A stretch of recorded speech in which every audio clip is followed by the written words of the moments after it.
Bangladesh cricket দলে খেলে 11 জন, আমরাও আছি এখন মিরপুর 11 নম্বর। আমাদের বিপরীত দিক থেকে একটা আসতেছে ট্রেন, সে আমাদের ওটি দিয়ে চলে গেল। ওটি বলতে আবার ওই মুনিয়াপুর অপারেশন করাতে হবে এরকম কিছু ভাববেন না। এই ওটি মানে এই ট্রেনটা আমাদের ওভারটেক না, আমাদের পাস করে চলে গেছে। তো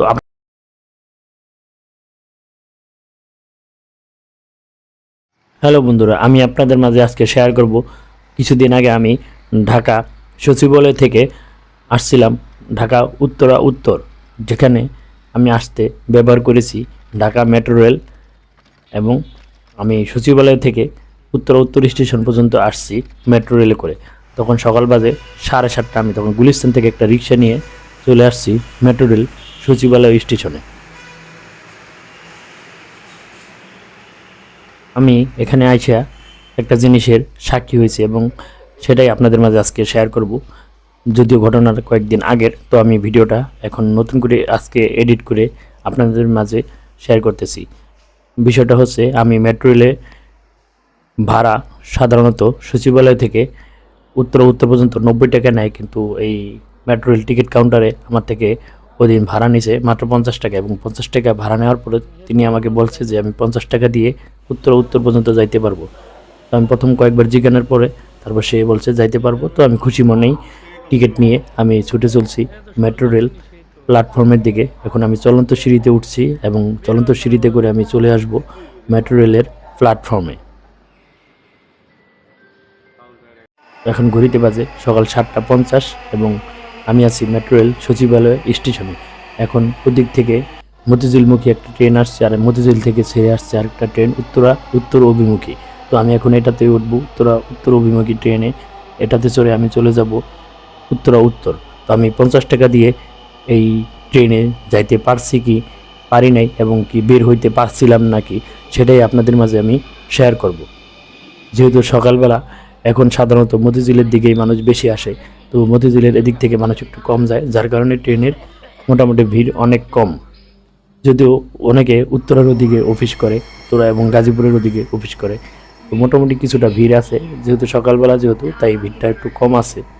তো আরামসেই আমি সিট পাইছি, আমি সিটেই বসে আছি। তো আমার মতো অনেকেই বসে আছে, কেউ ফোনে ব্যস্ত, কেউ সকালবেলা যেহেতু ঘুমের লাইটটা কাটে নাই, যার কারণে ঝিমাইতেছে। তো আমরা চলে আসছি ঢাকা ইউনিভার্সিটি। এটা হচ্ছে ঢাকা ইউনিভার্সিটি কার্জন হল, আমরা সবাই জানি। এবং এই ঢাকা ইউনিভার্সিটির কার্জন হলটাই ঢাকা ইউনিভার্সিটির স্মারক পিকচার হিসেবে ব্যবহার করা হয় ম্যাক্সিমাম জায়গাতে। ট্রেন ছুটে যাচ্ছে তার আপন গতিতে। ওই যে পিছনে দেখা যাচ্ছে চার নেতার যে মাজার, সেটা। এরপরেই চলে আসছি আমরা আমাদের জাতীয় কবি কাজী নজরুল ইসলামের মাজার শরীফ, ঢাকা ইউনিভার্সিটি, যেটা জামে মসজিদের পাশে। এবং তারপরেই আছে আমাদের জাতীয় আরেকটা স্থাপনা, সেটা হলো জাতীয় জাদুঘর। কৃষ্ণচূড়া গাছের তখন ফুল কিছুটা ফুটছিল, যদিও সপ্তাহখানেক আগের ছবি, ভিডিও এটা আমার। তারপরেই আছে পিজি হসপিটাল বা বঙ্গবন্ধু শেখ মুজিবুর রহমান মেডিকেল বিশ্ববিদ্যালয় এবং কলেজ। আমাদের বাংলাদেশের অন্যতম একটা ভালো চিকিৎসা পাওয়া যায় এই পিজি হসপিটাল থেকেই। তো আমাদের ট্রেন আবার ছুটে চলছে তার আপন গতিতে। আমরা এখন চলে আসছি ফার্মগেট।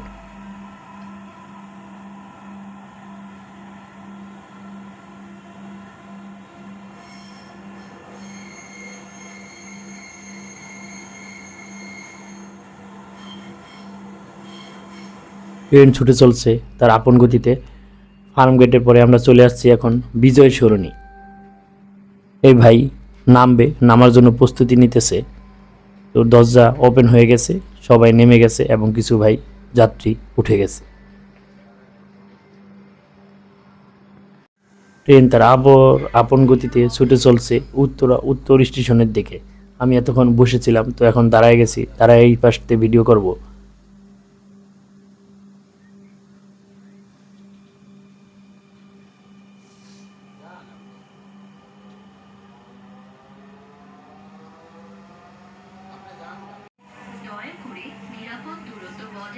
ট্রেন ছুটে আসছে তার আপন গতিতে, ছুটে চলছে তার গন্তব্যের দিকে।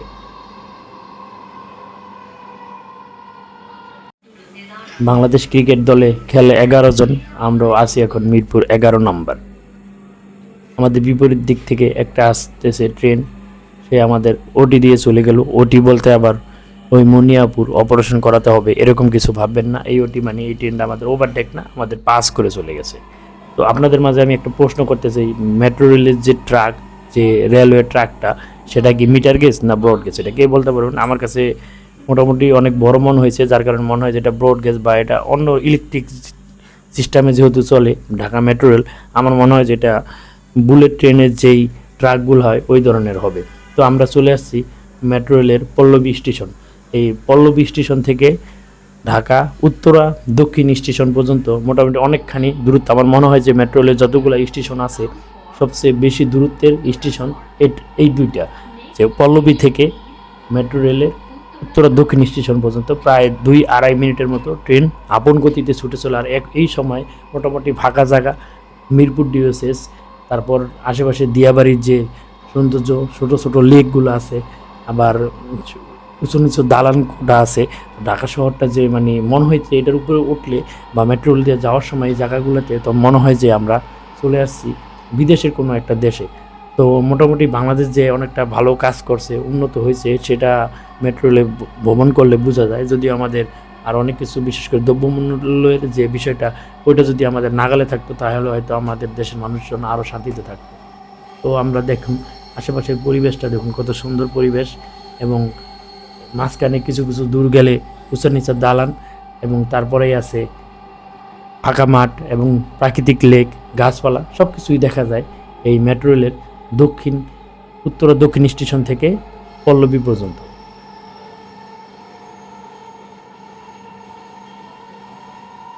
সবচেয়ে বেশি দূরত্বের দুটো স্টেশন হচ্ছে মেট্রো রেলের এই পল্লবী এবং উত্তরা দক্ষিণ।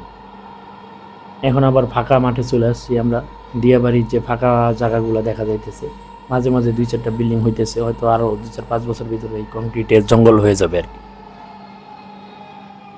আমরা কংক্রিটের জঙ্গল এবং খোলা ময়দান ছেড়ে আমরা ছুটে চলছি উত্তরা দক্ষিণ স্টেশনের দিকে। আমরা উত্তরা দক্ষিণ স্টেশন চলে আসছি।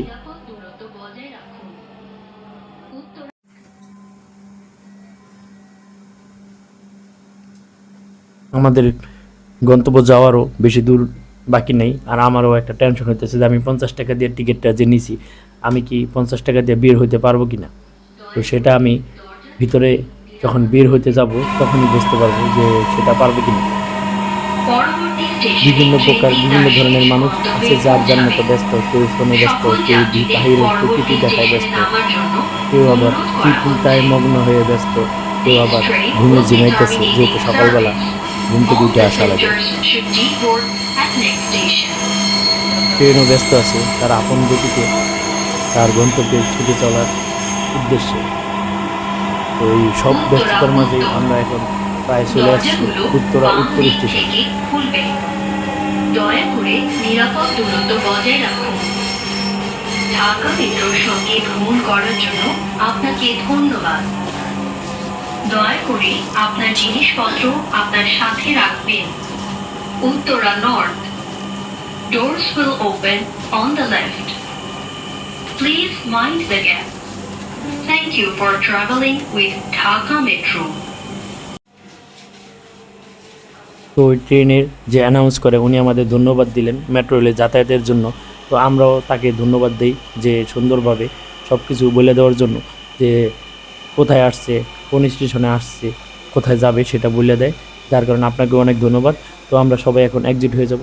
তো ট্রেনের ভিতরে ফাঁকা দেখলো, এখন আমরা যে এক্সিট হয়ে যাওয়ার যে লিফটটা, সেটাতে মোটামুটি অনেক ভিড় দেখলাম।